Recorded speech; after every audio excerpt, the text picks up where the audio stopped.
معزز سامعین گرامی قدر انشاءاللہ سیرت کے ابواب کے حوالے سے آج اپنی گفتگو کا آغاز کریں گے، لیکن گزشتہ چند ایام میں چند ایک واقعات ایسے ہوئے کہ جس کی وجہ سے بعض ہستیوں کے فضائل و مناقب کے حوالے سے بات کرنا ضروری ہے۔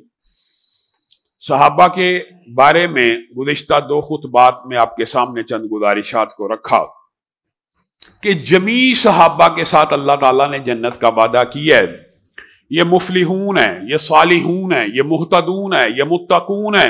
قرآن پاک فائزون کے لقب سے کبھی ان کو بلا رہا ہے، کبھی ہدایت یافتہ، کبھی متقی، کبھی پرہیزگار، کبھی اقبال کے شعر کے الفاظ میں کہ ہو ہلکا یاراں تو برے شم کی طرح نرم، رزم حق و باطل ہو تو فولاد ہے مومن۔ یہ صحابہ کے بارے میں قرآن پاک کی آیات سے جو استدلالات ہیں وہ آپ جانتے ہیں کہ جمیع صحابہ کے بارے میں موقف ہے۔ حتیٰ کہ یہ روایات بھی ملتی ہیں کہ جب فتح مکہ کے موقع کے اوپر 10,000 صحابہ کے ساتھ آپ فتح مکہ کے موقع کے اوپر فران کی چوٹی سے مکہ میں داخل ہوئے تو یہ جو خاص پیشین گوئی اب سابقہ کتابوں میں آج بھی تحریف ہونے کے باوجود موجود ہے کہ وہ 10,000 قدوسیوں کے لشکر کے ساتھ فران کی چوٹی سے نمودار ہوگا، اس کے ایک ہاتھ میں قرآن پاک ہوگا، مراد یہ نور ہوگا، اور دوسرے ہاتھ میں شریعت بیضا ہوگی، چمکدار روشن دین۔ یہ قدوسیوں کا ذکر سابقہ کتابوں میں، اور اللہ تعالیٰ نے قرآن پاک میں کہا ہاں ہم نے ان صحابہ کی مثال جو سجدے رکوع کرتے ہیں اور جن کے ماتھے اور پیشانیاں محرابوں سے سجے ہوئے ہیں، سجدوں کے نشانات سے سجے ہوئے ہیں، ان کا ذکر ہم نے انجیل میں بھی کیا اور تورات میں بھی کیا۔ یہ جمیع صحابہ کے بارے میں موقف ہے۔ لیکن جب بھی محرم آتا ہے ایک خاص طبقہ، ایک خاص گروہ بعض صحابہ کو طعن و تشنیع کا نشانہ بناتا، اس میں سے اس مرتبہ تو انتہا ہو گئی کہ سیدنا عمر کے جہاں پہ بینر لگے ہوئے تھے وہاں سے بھی گزرنے سے انکار کر دیا اور انتظامیہ پہ دباؤ ڈالا، اگر یہ بینر اتارا نہ گیا ہم یہاں سے جلوس نہیں نکالیں گے۔ ابو بکر و عمر، عثمان، امی عائشہ، حفصہ، یہ معاملات آپ کے سامنے۔ لیکن سب سے زیادہ طعن و تشنیع کا نشانہ ایک خاص خاندان بنو امیہ کو بنایا جاتا ہے، اور ڈاکٹر توقیر گیلانی نے اس سال بھی سیدنا امیر معاویہ اور ان کے خاندان کے بارے میں ہردہ سرائی کی۔ اور یہ ایک واقعہ نہیں ہے، یہ اہل سنت کے دماغوں کے اندر ایک چیز راسخ کر دی گئی ہے کہ سیدنا امیر معاویہ کے جی کوئی فضائل نہیں ہے، کوئی مناقب نہیں ہے۔ ایک بات یاد رکھیے گا، صحابہ سارے کے سارے جنتی ہیں، ہر ایک سے اللہ رب العزت نے جنت کا وعدہ کر لیا، ہر ایک کی خطاؤں کو معاف کرنے کا ارادہ فرما لیا، زمین کی پشت کے اوپر جنت کی بشارت دے دی۔ لیکن یہ صحابہ کے اندر بھی مقامات ضرور ہیں۔ ویسے تو جمیع جماعت ایک کلاس ہے، سپریم کلاس ہے، اور ان سے افضل ان کے بعد نہ کوئی آیا ہے، نہ ان سے پہلے نبیوں کے علاوہ کسی نے آنا ہے، نہ ان سے پہلے تھا نہ بعد میں کوئی ہے۔ یہ سارے کے سارے جنتی ہونے کے باوجود ان میں بھی درجات کا فرق ہے، اور جو بندہ یہ سمجھتا ہے کہ سیدنا امیر معاویہ فقط ایک عام صحابی ہیں اور کبار صحابہ میں نہیں ہیں اور اعلیٰ اور عرفہ صحابہ میں نہیں ہیں، اور ان کے فضائل و مناقب جس طرح ایک جہلم کا زبان دراز آئے روز بکواس کرتا ہے، اور آپ کے ذہن میں یہ مغالطہ ڈالا گیا کہ سیدنا امیر معاویہ کی فضائل کی جی احادیث ہی نہیں ہے، سیدنا امیر معاویہ کے جو فضیلت اور منقبت کی احادیث ہیں جی بنو امیہ نے گھڑی ہیں۔ یہ سب سے بڑا جھوٹ ہے۔ سیدنا امیر معاویہ کبار صحابہ میں سے ہیں، ان صحابہ میں شامل ہیں کہ جن کو نام لے کر متعین کر کے رسول اللہ صلی اللہ علیہ وسلم نے جنت کی بشارت دی، اور ان صحابہ میں شامل ہیں جن کو یہ اعزاز حاصل ہوا کہ وہ مسلمانوں کے متفقن علیہ خلیفہ بنے، اور جن کی خلافت کے اوپر کسی کو پھر کوئی حضرت حسن کی صلح کے بعد کوئی اعتراض باقی نہ رہا۔ پوری دنیا کے مسلمان جس کو امیر المؤمنین مانے، اگر صرف ایک یہی بات ہوتی تو ان کی قدر و منزلت اور عظمت کے لیے کافی تھی، لیکن رسول اللہ صلی اللہ علیہ وسلم نے متعین فرما کے بھی ان کے بعد فضائل و مناقب بیان کیے جس سے اہل سنت غافل ہیں۔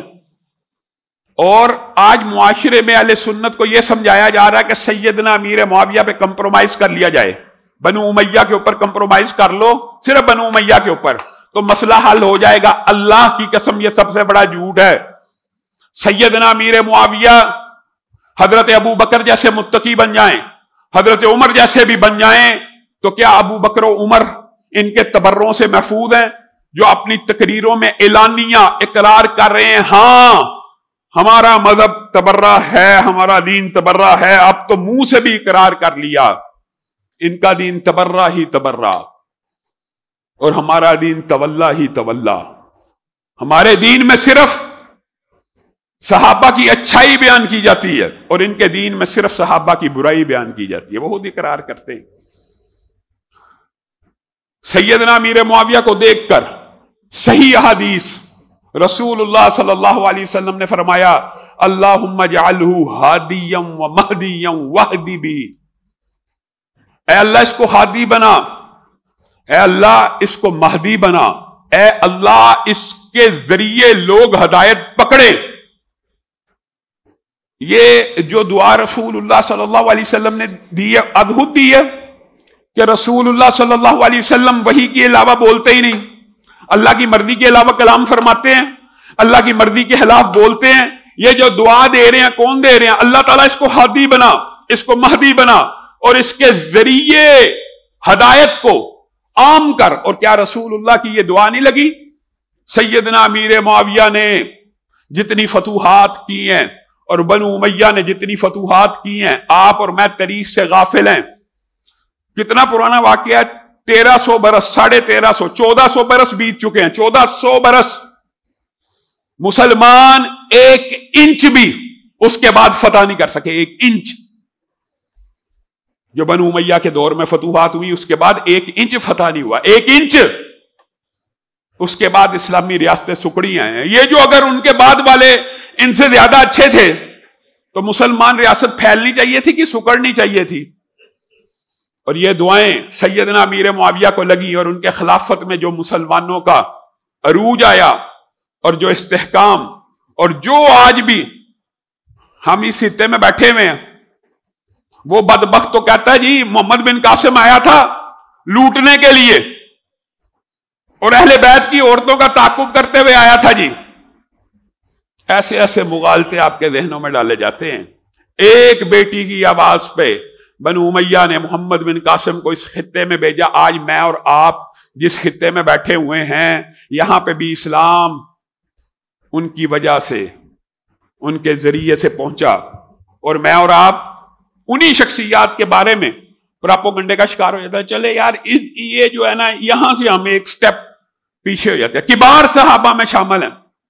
کبار صحابہ سے مراد وہ صحابہ بھی ہوتے ہیں کہ جن کی قدر و منزلت اور بزرگی اور بہت سے فضائل بنا کے آپ حدیث کی کتابوں میں پڑھتے ہیں، اور دوسرے وہ بھی ہوتے ہیں کہ جن کو متعین کر کے رسول اللہ صلی اللہ علیہ وسلم نے جنت کی بشارت دی ہو۔ ایک بات یاد رکھیے گا، ویسے جو جنرلی لوگوں نے، محدثین نے تقسیم بنائی ہوئی ہے وہ یہی ہے کہ فتح مکہ کے بعد والے فتح مکہ سے پہلے والوں کا مقابلہ نہیں کر سکتے، اور فتح مکہ والے بیت رضوان کے 1400 کا مقابلہ نہیں کر سکتے، اور بیت رضوان والے 313 بدریوں کا مقابلہ نہیں کر سکتے، اور 313 بدری عشرہ مبشرہ کا مقابلہ نہیں کر سکتے، اور عشرہ مبشرہ پہلے 4 خلفاء کا مقابلہ نہیں کر سکتے، اور سارے صحابہ بھی جمع ہو جائیں سیدنا ابو بکر کی عظمت کا مقابلہ نہیں کر سکتے۔ یہ ایک اجماعی عقیدہ اہل سنت کا۔ لیکن ان 313 بدریوں کے علاوہ محدثین نے باب لکھے کہ 60-70 صحابہ ایسے ہیں جو اس فضیلت کے مستحق ہیں، جو عشرہ مبشرہ کی فضیلت ہے۔ وہ کون سے ہیں؟ جن کو نام لے کے رسول اللہ نے کہہ دیا یہ سلمان فارسی میرے اہل بیت میں سے ہیں، یہ مقداد ہیں، یہ علی ہیں، یہ جعفر ہیں، یہ عقیل ہیں، جن کا نام لیا انہی میں، انہی 60-70 میں سیدنا امیر معاویہ شامل ہیں۔ اور اہل سنت کا ایک بہت بڑا طبقہ ان کو سیدنا حسن کے بعد سب سے بڑا صحابی قرار دیتا ہے. یہ بھی ایک نظریہ اور نقطہ نظر موجود ہے، یہ بھی یاد رکھیے گا. یعنی بعض علماء تو اس طرف گئے ہیں کہ پہلے 4 خلفاء کے بعد سیدنا حسن، اور سیدنا حسن کے بعد امیر معاویہ 6 نمبر. لیکن راجع بات یہی ہے کہ سیدنا امیر معاویہ کا مقام و مرتبہ ان خوش نصیب 60 صحابہ میں شامل ہے کہ جن کو متعین کر کے رسول اللہ صلی اللہ علیہ وسلم نے دعائیں دی ہیں اور جنت کی بشارت دی. اور آپ کہتے ہیں ان کے بارے میں جو ہیں فضائل ہیں، وہ مناقب کی جو باتیں ہے ہی نہیں. صحیح حدیث ہے، اللہم علم معاویۃ الکتاب والحساب وقیہ العذاب. اے اللہ معاویہ کو کتاب کا علم، حساب کا علم عطا فرما اور اس کو عذاب سے محفوظ فرما. یہ رسول اللہ امیر معاویہ کو دعائیں کیوں دے رہے ہیں آپ کے خیال میں؟ کوئی طالب علم بتا سکتا کیوں دے رہے ہیں؟ یاد رکھیے اس کی بھی ایک وجہ ہے، اور یہ وجہ خود سیدنا امیر معاویہ نے اور دیگر صحابہ نے بیان بھی کی ہے کہ ایک مرتبہ ابو ہریرہ اور سیدنا امیر معاویہ رسول اللہ صلی اللہ علیہ وسلم کے پیچھے پیچھے چل رہے ہیں. وضو کا وقت آیا تو سیدنا امیر معاویہ لوٹا لے کے رسول اللہ صلی اللہ علیہ وسلم کو وضو کروانا شروع کر دیتے ہیں، اور اس وقت رسول اللہ صلی اللہ علیہ وسلم سیدنا امیر معاویہ کو غور سے دیکھتے ہیں اور ان کی طرف نظریں وہ جماتے ہیں اور ٹکٹکی باندھ کر کچھ دیر ان کے چہرے کے اوپر نظروں کو ٹکاتے ہیں. سیدنا امیر معاویہ آپ کا یہ بدلتا ہوا اسلوب دیکھ رہے ہیں اور رسول اللہ صلی اللہ علیہ وسلم یہاں پہ ان کو یہ خوشخبری سناتے ہیں، اور یہ ساری دعائیں ان کی اس خلافت کے لیے تھی. اے معاویہ تجھے حکومت ملے گی، اور جب تجھے حکومت ملے گی تو تو عدل کرنا، انصاف کرنا اور اللہ سے ڈرتے رہنا. یہ 3 الفاظ کے گویا رسول اللہ صلی اللہ علیہ وسلم نے اپنی زندگی میں سیدنا امیر معاویہ کو خلافت کی بشارت دے دی ان الفاظ میں. اے معاویہ جب تجھے حکومت ملے تو عدل سے کام لینا، انصاف سے کام لینا، اللہ سے ڈرتے رہنا. اس لیے رسول اللہ دعائیں کر رہے ہیں اللہم علم معاویۃ الکتاب والحساب وقیہ العذاب، اس لیے دعائیں کر رہے ہیں. اور کاتبین وحی میں شامل ہیں. کاتبین وحی، یہ قرآن کاتبین وحی کی ایک بہت بڑی محنت کا نتیجہ ہے، اور اللہ رب العزت نے خود ان کا انتخاب فرمایا، ان میں بھی شامل ہے. یہ تو دعائیں ہو گئی، اور متعین کر کے جنتی کہاں کہا؟ لوگ کہتے ہیں یہ جی اہل سنت ان کو اب متعین جنتی کہنا شروع، اور صحابہ سارے جنتی ہیں. اور متعین کر کے کہاں کہا؟ ام حرام بنت ملحان کے گھر میں کہا. رسول اللہ صلی اللہ علیہ وسلم ان کے گھر میں سوئے ہوئے ہیں، اور وہ ساری زندگی یہ بات سناتی رہی ہیں، ساری زندگی کہ رسول اللہ میرے گھر میں سوئے ہوئے تھے، اور رسول اللہ صلی اللہ علیہ وسلم اٹھے اور آپ کے چہروں پہ ایسی خوبصورت مسکراہٹ تھی اور آپ کے دانت موتیوں کی طرح چمک رہے تھے، آپ بڑے خوش تھے. میں نے رسول اللہ صلی اللہ علیہ وسلم سے پوچھا ہے اللہ کے رسول کیا ہوا؟ نیند سے اٹھے اور کھل کھلا کے مسکرا رہے ہیں؟ کہا ہاں میں نے خواب دیکھی ہے، اور میں نے نبیوں کے خواب وحی ہوتے ہیں، میں نے خواب دیکھی ہے میری امت کا ایک لشکر سمندر کے اوپر تخت، جیسے تخت ہوتے ہیں، تخت جس طرح بادشاہ تختوں پہ بیٹھتے ہیں، اس طرح کی کشتیاں بنا کر سمندروں میں جہاد کر رہے ہیں. اور مجھے بتلایا گیا یہ میری امت کا پہلا بیڑی بیڑا ہے. مفہوم یہ ہے. اور میں ام حرام بنت ملحان اس لیے مسکرا رہا ہوں کہ میں نے جس لشکر کو، جس پہلے بحری بیڑے کو مسلمانوں کے دیکھا، میں تجھے خوشخبری سناتا ہوں وہ پورے کا پورا لشکر اول سے آخر تک جنتی ہے. ام حرام بنت ملحان کی دل کی کیفیت بدلنا شروع ہو گئی. کہنے لگی اے اللہ کے رسول، اے اللہ کے رسول میرے لیے دعا کیجئے میں بھی اس لشکر میں شامل ہو جاؤں. یہ ہے صحابہ. دیکھیں تڑپ کیا ہوئی. ہم جیسا کوئی ہوتا تو مزید خواب کی کیفیات پوچھنا شروع کر دیتا.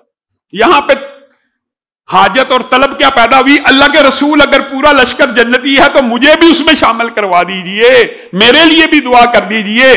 تو تو رسول اللہ صلی اللہ علیہ وسلم مسکرانا شروع ہو گئے. کہا ام حرام بنت ملحان تو اسی لشکر میں شامل ہوگی اور انشاءاللہ جنت میں داخل ہوگی. اب مجھے ایک بات بتلائیے, ام حرام بنت ملحان جب یہ حدیث ابھی زندہ ہے اور رسول اللہ صلی اللہ علیہ وسلم بھی دنیا میں موجود ہیں, لوگوں کو بتایا کرتی تو لوگ ان کو کیا کہتے تھے پتہ؟ ان کی زندگی میں ان کا نام شہیدہ بحر رکھا گیا کہ ایسی عورت جو سمندری جہاد میں شہید ہو جائے گی, ان کی زندگی میں ان کو شہیدہ بحر کہا گیا. پھر جو اگلی روایت ہے وہ بھی بڑی اہم ہے لیکن ہمارے موضوع سے متعلق نہیں ہے, لیکن آپ کو سن لینی چاہیے. پھر رسول اللہ صلی اللہ علیہ وسلم کو خواب آیا اور مسکراتے ہوئے اٹھے تو تب ام حرام بنت ملحان نے کہا اب کیا دیکھا؟ کہا اب دیکھا جو قیصر روم قسطنطنیہ کے اوپر پورا لشکر حملہ کر رہا ہے مسلمانوں کو. اللہ کے رسول اس کے بارے میں کیا کہتے ہیں؟ وہ بھی سارا جنتی ہے. اللہ کے رسول پھر وہی طلب کی, مجھے بھی اس میں شامل کروا دی. نہیں, آپ اس میں شامل نہیں ہوں گی, آپ تو شہیدہ بحر قرار دی جا چکی ہیں. اب سنیے, وہ لشکر جس میں ام حرام بنت ملحان شہید ہوئی اور جس کی پہلی بحری بیڑا جو مسلمانوں نے تیار کیا اور سمندروں کے اندر نئی قسم کی کشتیاں تختوں کی طرح سٹریٹ کشتیاں اور بعد میں ان کی چوڑائی اونچائی بنائی, اس لشکر میں جب خبر ملی ام حرام بنت ملحان کو تو کہنے لگی ہاں ہاں ہاں ہاں یہ وہی لشکر ہے, پہلا بحری بیڑا, اس کو نہیں میں مس کر سکتی. اور اس بحری بیڑے میں شامل ہوئی جس لشکر کا اول تا آخر سارے کا سارا جنتی ہے, اس لشکر کا سپہ سالار, اس لشکر کا امیر البحر, جس کی ٹرانسلیشن آج انگلش میں آپ ایڈمرل کرتے ہیں, کس شخصیت کو منتخب کیا گیا؟ سیدنا امیر معاویہ کو منتخب کیا گیا. وہ لشکر جو پورے کا پورا جنتی ہے اول تاہر, اس کا امیر کون ہے؟ سیدنا امیر معاویہ. اور آپ ان کی شخصیت کے اوپر اور کہتے ہیں جی یہ کبار میں شامل نہیں ہے. جی وہ بدبخت جیلم کا جی رضی اللہ کہنا مجبوری ہے, رضی اللہ تو پھر ہے ہی, لیکن کیسا بدبخت انسان ہے. اللہ تو راضی ہو گیا, تو بدبخت راضی نہ ہوا. تیرے راضی نہ ہونے سے کیا صحابہ کو فرق پڑ جائے گا؟ کوئی فرق نہیں پڑے گا. تو نہ راضی ہو, تیری ہردا سرائی کا وانڈا بیچ چوراہے میں پھٹ چکا ہے. ایک دور وہ تھا جب عمران خان کے حامی ہمارے خلاف بولا کرتے تھے, کیونکہ تب مرزا جیلمی عمران خان کی حمایت میں بیان دیا کرتا تھا. آج دو جملے عمران خان کے خلاف بول دیے, سارے عمران خان کے حامی اس کے اوپر چڑھ دوڑے. اور بھائی جو بدتمیز ہے وہ بدتمیز ہے, جو بد زبان ہے وہ پہلے ہی بد زبان ہے. اب آپ کو اندازہ ہو گیا وہ کیسا شخص ہے. میں پی ٹی آئی کے لوگوں سے کہتا ہوں, تب ہم کہتے تھے, اور مجھے دکھ ہے کہ آپ کی غیرت عمران خان پہ تو جاگ گئی, صحابہ پہ نہیں جاگی, اصحاب رسول پہ نہیں جاگی. کاش آپ کی غیرت اصحاب رسول پہ بھی اسی طرح جاگے جس طرح آپ اپنے لیڈروں کے بارے میں جذباتی ہو جاتے ہیں. اور دکھ اور افسوس کی بات ہے, اور سیدنا امیر معاویہ کو یہ اعزاز بھی حاصل ہوا کہ آپ رسول اللہ صلی اللہ علیہ وسلم دیکھیں. رسول اللہ جب پانی وضو کیا کرتے تھے, آپ کے سامنے واقعہ رکھا, صحابہ رسول اللہ سے اتنی محبت کرتے تھے, اتنی محبت کرتے تھے, اللہ کی قسم آپ کے وضو کا بچا ہوا پانی زمین پہ نہیں تھے گرنے دیتے, کوئی اپنے ہاتھوں پہ لے لیتا. حتیٰ کہ رسول اللہ صلی اللہ علیہ وسلم نے تھوک پھینکی, اور یہ کافروں کے ایلچی بھی دیکھ رہے ہیں. حتیٰ کہ رسول اللہ صلی اللہ علیہ وسلم نے اچانک تھوک آ جاتی ہے, جو رسول اللہ نے تھتکارا, تھوک پھینکی. اللہ کی قسم ایک صحابی آگے بڑھا اور اپنے ہاتھ کے اوپر اس تھوک کو لیا اور اپنے جسم پہ ملنا شروع ہو گیا. رسول اللہ سے یہ صحابہ کی محبت ہے, اور یہ صحابہ وہ عظیم جماعت ہے. ان میں سے سیدنا امیر معاویہ کو رسول اللہ نے کہا, وہ رسول جس کے پانی کے چھینٹے صحابہ نیچے نہیں گرنے دیتے, تھوک بھی دیں تو اپنے ہاتھوں پہ آگے بڑھ بڑھ کے اٹھاتے ہیں. اور اگر بال رسول اللہ کے پسینہ مبارک کو آپ اگر وہ روایات دیکھیں تو صحابیات کپڑوں کے ساتھ جذب کر لیتی تھی, اور اپنی خوشبو میں وہ کپڑے ڈالتی تھی اور کہتی تھی اللہ کی قسم اس سے قیمتی خوشبو کوئی نہیں. رسول اللہ کے پسینے کو. یہ صحابہ کی محبت ہے رسول اللہ سے. صحابہ کی محبت یہ ہے کہ رسول اللہ صلی اللہ علیہ وسلم فوت ہوئے تو ایک صحابی رسول اللہ کی داڑھی کے بال گلنا شروع ہو گیا سفید, اور کہنے لگا 19 بال ہیں. دیگر نے پوچھا یہ کیا کرتے ہو؟ کہا ہاں اس لیے کرتا ہوں کہ کل کوئی آنے والا پوچھ لے تو ہم اس کو بتا سکیں ہمارے نبی کے چہرے پہ 19 بال سفید تھے. صحابہ نے رسول اللہ کی زندگی کو جس طرح ریکارڈ کیا, اللہ کی قسم دور حاضر میں ویڈیو کیمراز اس طرح نہیں ریکارڈ کر سکتے. وہ جی فرانس میں ایک ٹیکنالوجی آئی ہے جی, وہ جی آوازیں ریکارڈ کر دے گی جی ماضی کی. اللہ کے بندو, رسول اللہ کی ایک ایک بات تم نے کیا سمجھا غیر محفوظ ہے؟ ریکارڈڈ ہے. اٹھاؤ بخاری, رسول اللہ کی ساری تقریریں ریکارڈ ہیں. اٹھاؤ مسلم, رسول اللہ کی ساری تقریریں ریکارڈ ہے. تم کس ریکارڈ کے پیچھے بھاگ رہے ہو؟ ایک ایک سیرت کا. اور وہ بال جن کو لینے کے لیے صحابہ ترستے تھے, رسول اللہ صلی اللہ علیہ وسلم نے میر معاویہ کو آواز دی, معاویہ میرے بالوں کو کاٹ. سیدنا امیر معاویہ نے رسول اللہ کے بالوں کو کاٹا, ناخنوں کو کاٹا اور وصیت کی, اور ان بالوں کو چھپا لیا. یہ محبت ہے. اور اپنے پاس رکھا اور وصیت کی جس دن میں مر جاؤں, جس دن میں مر جاؤں تو میرے کفن میں رسول اللہ کے بال بھی رکھ دینا اور ناخن بھی رکھ دینا. اتنی عظیم میت کہ جس کی قبر کے اندر رسول اللہ کے بال اور ناخن ساتھ دفن ہیں. تم کہتے ہو یہ عام صاحب بھی ہے, اور تم اس شخصیت کے بارے میں ہردہ سرائی کرتے ہو کہ جس کے باپ کے بارے میں رسول اللہ صلی اللہ علیہ وسلم فتح مکہ کے موقع پہ اوپر کہہ رہے ہیں جو ابو سفیان کے گھر میں داخل ہو گیا وہ امان میں آ گیا. یہ اعزاز بخشا. بعض لوگ ایسے بدبخت ہوتے ہیں ہر اچھی بات سے بھی برائی نکالتے ہیں. یہ اعزاز ہے. اور سیدہ ہند آئی جن کو ہم ہندا کہتے ہیں, سب سے زیادہ پراپوگنڈا اس خاندان کے بارے میں, اور آگے کہنے لگی اللہ کے رسول مجھے آپ ایسے لگتے تھے, ایسے لگتے تھے, ایسے لگتے تھے. جس دن سے اسلام قبول کیا حالت نے پلٹا کھا لیا. پہلے آپ ایسے لگتے تھے, اب محسوس ہوتا ہے کہ آپ ہمیں اپنی جانوں سے بھی زیادہ محبوب ہیں. سمجھ نہیں آتی وہ کیا کفیات تھی, وہ کیا تھا. پہلے ایسے تھے اور اب آپ ہمیں ہماری جانوں سے بڑھ کے محبوب ہو گئے ہیں. آپ کی عزت ہماری عزتوں سے بڑی ہو گئی ہے. تو رسول اللہ صلی اللہ علیہ وسلم نے جواب میں کیا کہا تھا؟ اے ہند, جو تیرے جذبات ہیں وہی میں محمد صلی اللہ علیہ وسلم کے تیرے خاندان کے بارے میں جذبات ہیں. آپ کہتے ہیں فضیلت ہی کوئی نہیں. جو ہند نے کہا کہ آپ میرے سے جان سے بھی زیادہ عزیز ہو گئے, تو رسول اللہ صلی اللہ علیہ وسلم پلٹا رہے ہیں, اپنی مرضی سے پلٹا رہے ہیں کہ وہی کے ذریعے پلٹا رہے ہیں. ان کی تو کوئی فضیلت نہیں. رسول اللہ کہتے ہیں آپ اسی طرح ہیں جیسے جو الفاظ آپ کہہ رہے ہیں میری طرف سے بھی آپ کو وہی الفاظ ہیں. یہ بنو امیہ کی فضیلتیں جی گڑی ہوئی. ایک نے تو اس محرم میں یہ تک کہہ دیا ہے کہ یہ جو 9ویں 10ویں محرم کا مسلمانوں نے روزہ رکھا یہ بنو امیہ نے گڑا ہوا ہے. انا للہ و انا الیہ راجعون. بنو امیہ کی حکومت کے اوپر اگر آپ نے اعتراض کرنا بھی ہے تو یہ تو رسول اللہ صلی اللہ علیہ وسلم نے یوم عاشور کا روزہ رکھا اور مدینہ میں آئے, پوچھا کیوں رکھتے ہیں یہودی؟ کہا اس دن موسیٰ کی قوم کو فرعون سے نجات ملی, اس کی خوشی میں رکھتے ہیں. تو رسول اللہ نے کہا موسیٰ کے اوپر یہودیوں سے زیادہ مسلمانوں کا حق ہے, میں رکھوں گا. رکھا, اور پھر رکھنے کے بعد کچھ دیر بعد اعلان کیا اگر میں زندہ رہا تو اگلے سال میں 10 کی بجائے 9 کا روزہ رکھوں گا. 9 کا روزہ رکھوں گا تاکہ یہودیوں کی مشابہت سے بچا جائے.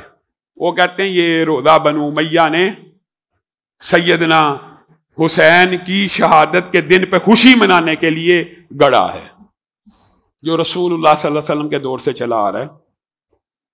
آپ یہ کہتے کہ رسول اللہ صلی اللہ علیہ وسلم نے اپنے نواسے کے لیے قبل از وقت ہی روزہ رکھ لیا تو آپ کی بات میں کوئی وزن ہوتا. ہر برائی کا الزام, ہر بری چیز کا الزام بنو امیہ کے اوپر ڈال کر بنو امیہ, یہاں تک اس نے کہہ دیا جواد نقوی جو اپنے آپ کو بڑا معتدل سمجھتا ہے, اور آپ اور میں بھی اس مغالطے کا شکار ہیں، وہ بڑا معتدل ہے، اس نے یہاں تک کہہ دیا بنو امیہ تو غیر مسلم تھے، بنو امیہ تو کافر تھے، بنو امیہ کا تو اسلام سے کوئی تعلق نہیں تھا، بنو امیہ میں سیدنا عثمان شامل نہیں ہے، بنو امیہ میں ام حبیبہ شامل نہیں ہے، رسول اللہ کے رشتہ داروں کی بنیاد کے اوپر جو تحریک کھڑی ہوئی ہے، اس تحریک نے جتنا رسول اللہ کے رشتہ داروں کی بے ادبی اور گستاخی کی ہے، تاریخ عالم اسلام میں کبھی نہیں ہوئی۔ اہل بیت کی جو تحریک ہے، شیعان علی کی جو تحریک ہے آج تک، وہ کس بنیاد پہ کھڑی ہے؟ رسول اللہ کے گھرانے کی، اور رسول اللہ کے گھرانے کی جو توہین اس تحریک نے کی ہے، کبھی کسی اور تحریک نے نہیں۔ اور یاد رکھیے سیدنا حسن نے یہ جی 28/12 جی 28/12 کا جواب 20 دفعہ جواب دے دو پھر بھی جواب، سیدنا امیر معاویہ کے بارے میں ایک حدیث کو ٹویسٹ کر کے لوگوں کے سامنے رکھتا ہے اور اس کا مفہوم گھڑا ہوا ہے، اور پھر بعد میں ویڈیو کلپ بناتا ہے، جی یہ ایشان صاحب کہتے ہیں حدیث گھڑی ہوئی ہے، اور تیرا مفہوم گھڑا ہوا ہے، تو نے حدیث سے جو استدلال کیا وہ گھڑا ہوا ہے، من گھڑت ہے، موضوع ہے۔ 28/12 حدیث رسول اللہ کی حدیث، کیا ہم اہل حدیث ہو کے کہہ سکتے ہیں حدیث گھڑی ہوئی ہے؟ تو نے جو اس حدیث کا مفہوم نکالا وہ گھڑا ہوا ہے۔ حدیث یہ ہے عمار کو فیہ باغیہ قتل کرے گا، اور عمار اس گروہ کو جنت کی طرف بلاتے ہوں گے، اور وہ گروہ عمار کو جہنم کی طرف بلاتا ہوگا۔ حدیث صحیح ہے۔ اب اس حدیث کا مفہوم جو تو نکالتا ہے وہ گڑا ہوا ہے۔ تو کہتا ہے جو جہنم کی طرف بلانے والا گروہ ہے معاذ اللہ وہ سیدنا امیر معاویہ کا گروہ ہے، صحابہ کا گروہ۔ کیوں؟ سیدنا عمار جی شہید ہوئے تھے سیدنا امیر معاویہ کے ساتھ جنگ میں، اور اس لیے جہنم کی طرف بلانے والا گروہ بدبخت کہہ چکا ہے، آج نہیں پہلے ہی۔ امی عائشہ، طلحہ، زبیر، طلحہ زبیر عشرہ مبشرہ معین، امیر معاویہ معین، امی عائشہ یہ کون ہے؟ یہ جنت میں بھی میری بیوی ہے، یہ سارے جنتی، ان کے بارے میں بکواس کرتا ہے یہ جہنم کی طرف بلانے والا گروہ ہے، یہ پورا گروہ جہنم کی طرف بلانے والا ہے۔ یہ بات گڑی ہوئی ہے تو نے۔ تو پھر سوال یہ پیدا ہوتا ہے کہ جہنم کی طرف بلانے والا گروہ ہے کون سا؟ سیدنا عمار تو جنگ میں ہی شہید ہوئے تھے، تو یاد رکھیے اجماع امت ہے، اجماع اہل سنت ہے، اور حضرت حسن کی اس حدیث کی تشریح ہے، صحابہ نے تشریح کی ہے، ہم نے نہیں کی۔ وہ گروہ جو جہنم کی طرف رسول اللہ کے دور میں، صحابہ کے دور میں بلاتا تھا، اس کی نشانی رسول اللہ نے بھی بتائی تھی، صحابہ کو بھی اس کا علم تھا۔ وہ گروہ کون سا تھا؟ کون سا تھا؟ خارجیوں کا۔ کون سا تھا؟ خارجیوں کا۔ اور وہ خارجی سیدنا امیر معاویہ کے لشکر میں بھی شامل تھے، اور سیدنا علی کے لشکر میں بھی شامل تھے۔ اب آپ یہ کہیں گے کہ حضرت علی کے لشکر میں کوئی دلیل؟ ہاں، حضرت علی کی خود اپنا قول دلیل ہے، دلیل ہے۔ زبیر کا قاتل سیدنا علی کی بارگاہ میں پیش ہوا اور کہنے لگا اے علی، دیکھ کتنے بڑے جرنیل کا سر لایا ہوں، دیکھ کتنے بڑے سپاہ سالار کو قتل کر کے آیا ہوں، دیکھ کیسا عظیم سر ہے۔ حضرت علی باہر آئے، دیکھا سیدنا زبیر کا سر ہے، کہنے لگے اے زبیر کو قتل کرنے والے تجھے جہنم کی بشارت ہو۔ کس کے لشکر میں تھا؟ اللہ معاف کرے، کبھی اہل سنت نے ان خارجیوں کی بد عملی کی وجہ سے کبھی سیدنا علی اور ان کے لشکر کے بارے میں یہ کہا وہ جہنم کی طرف بلانے والے تھے؟ معاذ اللہ۔ حالانکہ سیدنا علی خود کہہ رہے ہیں اے زبیر کا سر لانے والے تجھے جہنم کی بشارت ہو۔ کیوں؟ میں نے رسول اللہ سے خود سنا ہے کہ ہر نبی کا ایک حواری ہوتا ہے، اور میرا حواری زبیر ہے۔ اے ظالم، اس عظیم سر کو اتار لایا، اے بدبخت اس سر کو اکھاڑ لایا۔ جہنم کی بشارت دی، وہ انعام کی لالچ میں تھا۔ بین اسی طرح سیدنا عمار کو شہید کرنے والے خارجی تھے، کسی صحابی نے شہید نہیں کیا، اور خارجیوں کے علاوہ کوئی گروہ جہنم کی طرف بلانے والا گروہ صحابہ کے دور میں نہیں تھا۔ کیا سیدنا علی اور امیر معاویہ کا عقیدے کا اختلاف تھا؟ کیا ان کے درمیان اللہ اور رسول کے اوپر اختلاف تھا، کتاب اللہ کے اوپر اختلاف تھا، قرآن کے اوپر اختلاف تھا، نبی کے اوپر اختلاف تھا، قبلے کے اوپر اختلاف تھا؟ اللہ کی قسم کوئی اختلاف عقیدے کا موجود نہیں تھا۔ ایک سیاسی بات تھی جس کے اندر اختلاف موجود تھا، اور وہ قصاص عثمان کے اوپر موجود تھا۔ سیدنا امیر معاویہ کا موقف تھا، پہلے آپ کے سامنے ان کی سیدنا عثمان کی حالات زندگی میں تفصیل سے بیان کیا کہ علی آپ کے لشکر میں ان کے قاتل شامل ہیں، ان کو قتل کیجئے۔ سیدنا علی کہتے تھے اے امیر معاویہ، اے معاویہ، مجھے تو خود انہوں نے زبردستی امیر بنا لیا، چن لیا، اب عثمان کو شہید کر لیا، میرے ساتھ مل کے ان کو قتل کریں گے۔ ابھی میں اتنا مضبوط نہیں، ان کو قتل کروں گا تو انتشار۔ اور یہ موقف راجع ہے حضرت علی کا، اہل سنت کے ہاں کہ حضرت علی کا موقف درست تھا۔ وجہ یہ ایک طویل بحث ہے، کبھی موقع آیا دوبارہ آپ کے سامنے رکھوں گا کہ کیوں یہ موقف راجع۔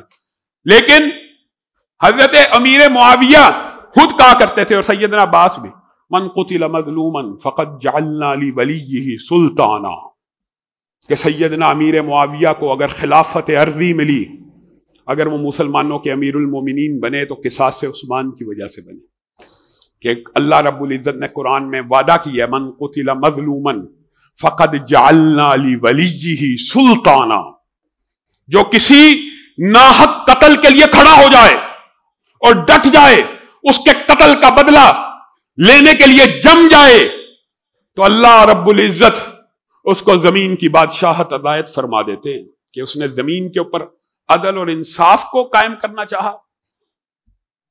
اور اسی آیت کا استدلال سیدنا عباس بھی کرتے تھے، ہاں یہی وہ آیت ہے، اور یہ آیت بلکہ وہ کہا کرتے تھے حضرت امیر معاویہ کے حق میں اتری۔ اللہ رب العزت جو کہا گیا، جو سنا گیا، اس کو سمجھنے کی توفیق عنایت فرمائے۔